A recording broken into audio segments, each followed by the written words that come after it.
Sir final గా lady అఘోరిని arrest చేశారు మోకిలా పోలీసులు అని చెప్పేసి వార్తలైతే వస్తున్నాయి సార్. మరి ఏ కేసుకు సంబంధించి అరెస్ట్ చేశారు? నిజంగా అరెస్ట్ చేశారా? మరి ఇప్పుడు నెక్స్ట్ ప్రాసెస్ ఏంటి సార్ ఈ లేడీ అఘోరికి సంబంధించి? మరి వర్షిని కూడా తీసుకెళ్లిపోయారు కదా, మరి వర్షిని పరిస్థితి ఏంటి సార్?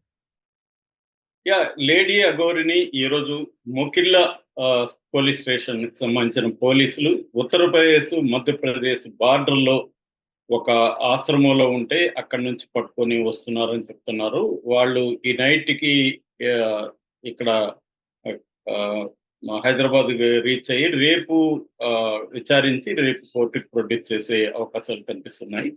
సో లేడీ అగౌర్ మీద యాజ్ ఆఫ్ నౌ హైదరాబాద్ కి సంబంధించి 3 కేసులు ఉన్నాయి. ఒకటి రాధిక, అంటే అతని ఫస్ట్ వైఫ్ అని చెప్తున్న రాధిక అనే ఆమె కేసు పెట్టింది. ఆమె పోలీస్ స్టేషన్ లో కేసు పెట్టడంతో పాటు మహిళా కమిషన్ చైర్పర్సన్ నేరల్ల శారద గారితో కూడా ఆమె కలిసి ఆమె అక్కడ కూడా కంప్లైంట్ ఇచ్చింది.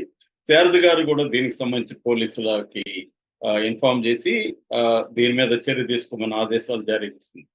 రెండవ కేసు ఒక లేడీ ప్రొడ్యూసర్ తనని దాదాపు 10 లక్షలు 9,80,000 మోసం చేసిందని మొకిల్లా పోలీస్ స్టేషన్ లో కేసు పెట్టింది. మూడవ కేసు ట్రాన్స్జెండర్స్ కొంతమంది కేసు పెట్టారు. అంటే ఈ 3 కేసులు అయితే ఎఫ్ఐఆర్లు కూడా రెడీగా ఉన్నాయి.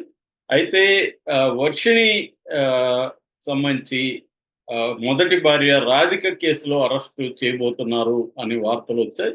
కానీ ఇప్పుడు నాటకీయంగా మహిళా ప్రొడ్యూసర్ కేసులో అరెస్ట్ చేసినట్టుగా తెలుస్తుంది. ఎందుకంటే ఇది మనీ చీటింగ్ చేసిన కేసు కాబట్టి దీంట్లో అరెస్ట్ చేసి తీసుకురావాలంటున్నారు. ఇది అవగానే రాధిక కేసులో కూడా ఇతన్ని లేడీ అఘోరి అలియాస్ శ్రీనివాస్ అల్లూరి, శివబ్రహ్మ విష్ణు ఇలాంటి పేర్లతో ఉంటున్న ఈ లేడీ అఘోరిని అరెస్ట్ చేస్తున్నారు అని చెప్తున్నారు. ఇప్పుడైతే ప్రజెంట్ మనకి మోకిల్లా పోలీసులు తీసుకొస్తున్నారు.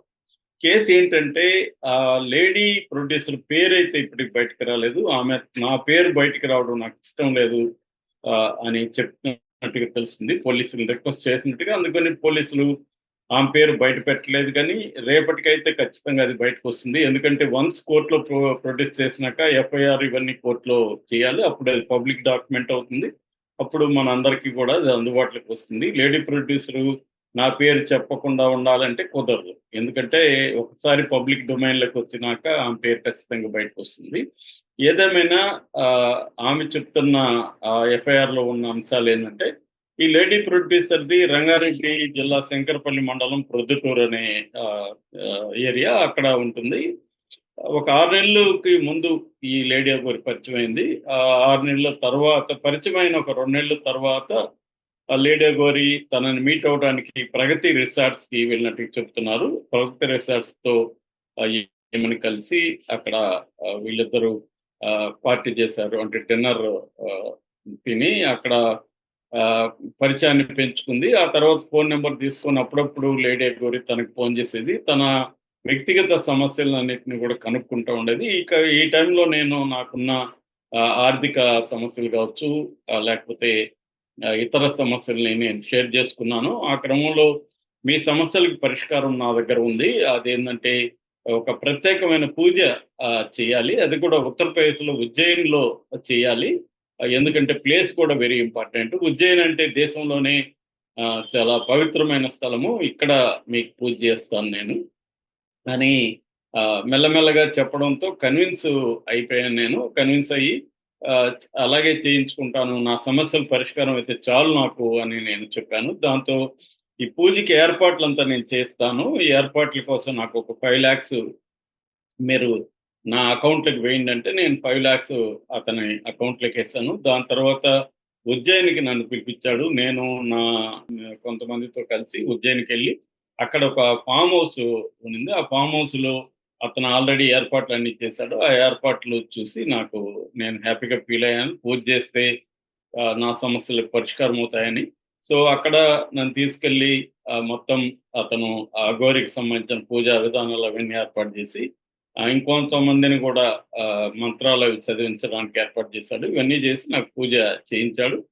ఆ తర్వాత ఇంకొక 5 లక్షలు వేయండి, ఇదంతా చూశారు కదా, దీనికి ఖర్చు అవుతుంది, లేకపోతే నేను చేసిన పూజ కూడా ఫలించదు వాళ్ళు శాపాలు పెడతారు నేను ఇక్కడ డబ్బులు ఇవ్వకపోతే ఇలాగ అంతా మాట్లాడాడు. దాంతో నేను ఇంకొక 5,00,000 అంటే టోటల్‌గా ఆహ్, 9.8 ఎగ్జాక్ట్ ఫిగరు 9,80,000 నేను వేశాను అని ఆ అకౌంట్ నంబర్‌లు, ఆ స్లిప్పులంతా గూడా చూపి చెప్పిందని చెప్తున్నారు. ఆ బ్యాంక్ డీటెయిల్స్ అన్నీ కూడా పోలీసులకిచ్చింది. ఆ తర్వాత వచ్చేసింది. దాని తర్వాత ఈ పూజ నీకు సరిపోదు. కొన్ని నగ్న పూజలు చేయాలి. వాటికి మళ్ళీ డబ్బులవుతుంది అని జెప్తే నాకింక చాలు, నా దగ్గర డబ్బు లేదు అని నేను చెప్పాను. దాంతో బ్లాక్‌మెయిల్ జేయడం మొదలుపెట్టాడు ఈ గౌరి శ్రీనివాస్. "నువ్వు గాని చేయించుకోకపోతే నేను నీకు శపిస్తాను. నేను నెగెటివ్‌గా నీకు పూజలు జేస్తాను. నీ జీవితం పాడైపోతుందింకా" అని నన్ను బ్లాక్‌మెయిల్ జేయడం ప్రారంభించాడు. ఇది నాకు అర్థమైంది. ఇతను నా దగ్గర డబ్బులుందనే విషయం అర్థమయ్యి నన్ను బ్లాక్‌మెయిల్ జేయడం మొదలుపెట్టాడు. ఇక దీనికి అంతం ఉండదని నాకర్థమైంది. అందుకనే నేను పోలీసులను ఆశ్రయించాను అనేది ఆమె చెప్పినట్టుగా చెప్తున్నారు. సో, దీనికి సంబంధించి ఆహ్, అఘోరి ఆల్రెడీ అఘోరి గూడా దీనికి సంబంధించి సమాధానం గూడా ఇచ్చాడు గతంలో. అదేందంటే ఆమెకి నేను పూజలు చేయించాను, డబ్బులు తీసుకున్నాను అని జెప్పాడు. ఈ క్రమంలో అఘోరి అంబేద్కర్ మీద గూడా చాలా దారుణమైన కామెంట్ చేశాడు. అంటే ఈ దేశంలో నాకు చట్టము వర్తించదనేది అఘోరి పాయింట్ ఆఫ్ వ్యూ. సనాతన ధర్మం పాటిస్తున్నాను గాబట్టి నాకు రాజ్యాంగం అంటే సనాతన ధర్మమే గాని, ఈ రాజ్యాంగం నేను ఆమోదించను అని జెప్పి రాజ్యాంగం రాసిన అంబేద్కర్‌ని బండబూతులు తిట్టిన ఆడియో గూడా బయటకొచ్చింది మనకి. దాంతో దళిత సంఘాలంతా గూడా అఘోరికి యాంటీగా మారిపోయినాయి. అట్లాగే హిందూ మత సంస్థలకు సంబంధించిన శివరుద్ర స్వామి గావచ్చు, ఇంకొంతమంది కూడా ఇతనికి యాంటీగా మారిపోయి ఇతన్ని అరెస్ట్ చేయాలని చాలా తీవ్రంగా ఉన్నారు. మరోవైపు ఆహ్, ట్రాన్స్‌జెండర్స్ కూడా మా ట్రాన్స్‌జెండర్ పేరుతో ఇతను అఘోరి, ఇతను మోసగాడు, ఇతను నిజంగా ట్రాన్స్‌జెండర్ కాదు. బతకడం కోసం, మోసాలు జేయడం కోసం కావాలనే సర్జరీ జేసుకున్నాడు. ఆ సర్జరీ జేసుకొని ట్రాన్స్‌జెండర్ అని మోసం జేస్తున్నాడు నంబర్ 1. దాని తర్వాత సనాతన ధర్మం పేరుతో ఈ అఘోరి అని జెప్పి పాండ్స్ పౌడర్ కలిపిన కొంత బూడిదని పాండ్స్ పౌడర్‌ని మిక్స్ చేసి రాసుకొని ఒక డ్రామాకి తెరలేపాడు. అతని దగ్గరగా వెళ్ళినోళ్ళకి పాండ్ స్మెల్ వస్తా ఉంటది. సో, ఇవన్నీ గూడా కావాలని మోసం జేసి డబ్బులు సంపాదించడానికి అవతారాలెత్తాడు అనేది ఆహ్, వీళ్ళు చెప్తున్న యాంగిల్.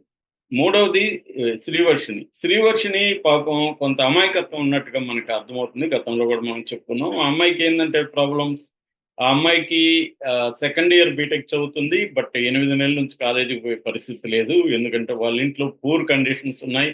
ఫాదర్‌కి హెల్త్ బాలేదు. ఇంకా శ్రీహర్ష్ అనే బ్రదర్ ఉన్నాడు. అతను జాబ్స్ ఏమి చేయట్లేదు. వీళ్ళకి పెంపుడు అన్న అంటారు విష్ణు అని. అతనే కొంత వీళ్ళ బాగోగులు చూసుకుంటున్నాడు. సో, అతనేమో కొంత కంట్రోల్ ఫ్రీక్‌గా మనకు అర్థమవుతుంది. సో, ఈ అమ్మాయిని కొట్టడం, ఆ అమ్మాయి చెప్పింది పీరియడ్స్ టైమ్‌లో గూడా ఇతను నన్ను వదిలిపెట్టలేదు కడుపులో అంతా తన్నేవాడని. సో, అలాగా అమ్మాయికేందంటే ఇంట్లో ఒక అప్రెస్డ్ ఆహ్, కండిషన్స్, ఒక నిర్బంధ వాతావరణం ఉంది. చదువుకునే పరిస్థితి లేదు. ఫ్రీడమ్ లేదు. అలాంటి ఒక కండిషన్‌లో అఘోరి ఆమెకి ఒక అడ్వెంచర్‌గా, ఒక లిబరేషన్‌కి దారిలాగా కనిపించింది. దాంతో ఈ అమ్మాయి ఏం చేసిందంటే ఇంట్లో నుంచి అఘోరి వైపు వెళ్ళిపోయింది. అఘోరి కూడా చాలా ఈ అమ్మాయి కోసం డబ్బులు ఖర్చు పెట్టడం ఒకటి, ఆ తర్వాత చాలా ప్రేమ చూపించడం. మొదటి భార్య కూడా చెప్తుంది, "అఘోరి అంగం ఉండే వాళ్ళకంటే కూడా ఎక్కువ ప్రేమ చూపిస్తాడు. ఆ ప్రేమలో ఎవరైనా పడిపోవాల్సిందే" అని.